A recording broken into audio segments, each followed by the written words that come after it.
My name is Carmen Chavez, and I work at Casa Cornelia Law Center here in San Diego, and I'm the executive director. I've been doing this work for over 25 years, and what I can tell you is that oftentimes we look at our clients, and of course they're in desperate situations. And sometimes what that does is it does affect the attorney who's handling the case on the other side of the coin in a negative way, because it's depressing, because it's sad, because it's traumatic. On the positive side, you realize how resilient these incredible children, women, and men are that have been able to bring themselves to some level of strength and resourcefulness to flee their situation and try to save their own lives, and in some other cases also save their children's lives for those that travel with families. So it's inspirational. Every day it's inspirational. Particularly at this time when there's such an incredible amount of hatred and policies that have become restrictive in a person's ability to seek a legal remedy, assert their legal rights. As it's become more constricted, it becomes harder and harder to really fulfill the spirit of the laws that are directly connected to the protection of people. So it's been extremely difficult. It's been a situation that has now created, I would say, a humanitarian crisis. It's the access to the law and to the policies and the procedure. It's also basic things, such as ensuring that children who are detained have a toothbrush, have a proper bed, versus sleeping on the floor with an aluminum styled blanket. And unfortunately not being able to be cared for, bathed, everything that goes, proper nutrition that goes into the care, especially of these children. There are resources. I would argue that there are resources to ensure that there is proper care and safety of those children. And I focus on the children, but also the adults. And yet those opportunities are not being taken. It's unclear what the motivation is of why there isn't proper care. But I think it comes from a position of trying to dissuade people from coming. However, when it's a decision between life and death, even that will not preclude someone to flee their country to try to find safety. The issue of immigration has always been a contentious one. If you look at history, it has its ebbs and its flows. There's been a widening and then a restriction. So that has been par for the course. It's been ongoing.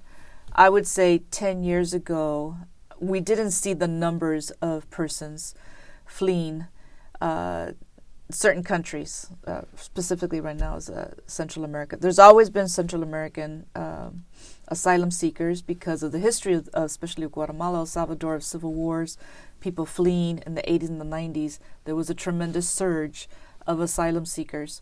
But you didn't see it the way you see it now, where they're literally stuck in another country, not able to be processed and their cases adjudicated in a timely fashion. So that's, whereas before the cases would go faster, there was an opportunity to do that. There was less numbers, and I think that even though some people are detained, many people are detained actually, and continue to be detained, it wasn't to the level of this kind of humanitarian crisis that you see, which is broadcasted all over the news in recent months. Historically, there's always been the fear of the unknown, the other. So when the Irish came, there was prejudice against newly arrived Irish immigrants. The Italians, Southern Europeans, likewise, Jewish people, likewise. There was a great fear of someone who looked different, acted different, ate different kinds of food, dressed different, or were from a different socioeconomic level. So that's has always been. as much as our wonderful country is the land of immigrants and opportunity, new opportunity, and what we know is that the country has been built on the backs of many, many immigrants and wars fought, a lot of soldiers who were immigrants themselves, right up to today. So what I often say is it's the same thing, but it's a different day. Today, you see more immigrants visually, which the media picks up, that are either African or from Central American. That's kind of what you see the most. What's unseen often is that actually there still continues to be a large number of Irish immigrants, Canadians who have immigrated, other Europeans who have come, and persons even from Russia and other Eastern European countries. So you have all these incredible groups of people, but what you see in the news is these groups. I think sometimes the media has a role and responsibility to inform the public. Sometimes they might be chasing a story that's a little sensationalistic.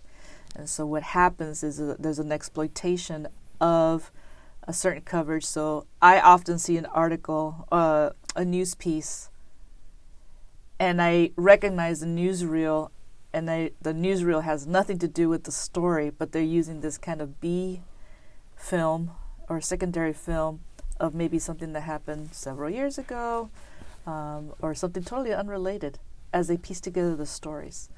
It's a real discipline to be a journalist, and I admire their incredible work because they've been able to uncover things that the public needs to know.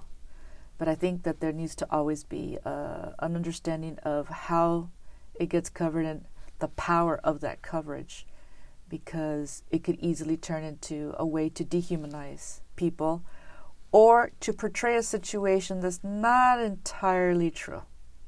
And that's a danger. Recently, as of the last 48 hours, the president made a statement about 4 women of color who are in Congress, urging them to go back to their countries, or something to that effect, 3 of whom are U.S. born. What do you think a statement like that from our chief executive does to the American sense, the American public in the sense of identity as a country? I think that it's, apart from being very unfortunate that happened, I think that it undermines the leadership quality of the leader of this free nation, because that's a comment that reverberates throughout the entire planet. The United States is one of the most important world power and democracies in the world. And so countries look to us for example. So when the leader of our country reduces himself to such comments, which are akin to similar comments made to others, going back to where you come from is almost like a refrain that keeps repeating itself over the course of decades. It doesn't bear well on the country. It doesn't bear well on the world's view of what the United States represents. And it doesn't fare well with who we are, because indeed we are as diverse as the stars in the sky. And that is absolutely true. And so undoubtedly there was going to come a point where we would have an African American woman who's in Congress, a Latina who's in Congress, etc., etc., etc. So to say that they should go back where they come from is almost like saying you do not fit the American identity, when in fact they absolutely fit squarely within not only the American identity but the American reality. So it's very unfortunate, and it makes it so much harder to ensure a more equitable society, a place where people have equal footing, or who espouse that they have equal footing and be able to have their voices heard. Lastly, I would say that when someone reduces themselves to that kind of name calling or whatever that person might say that reduces that person. To me, it says that the individual is unable to articulate their position. And so they have to revert to ad hominems and attacks because they can't describe with eloquence what is it that they're trying to bring forth or argue for.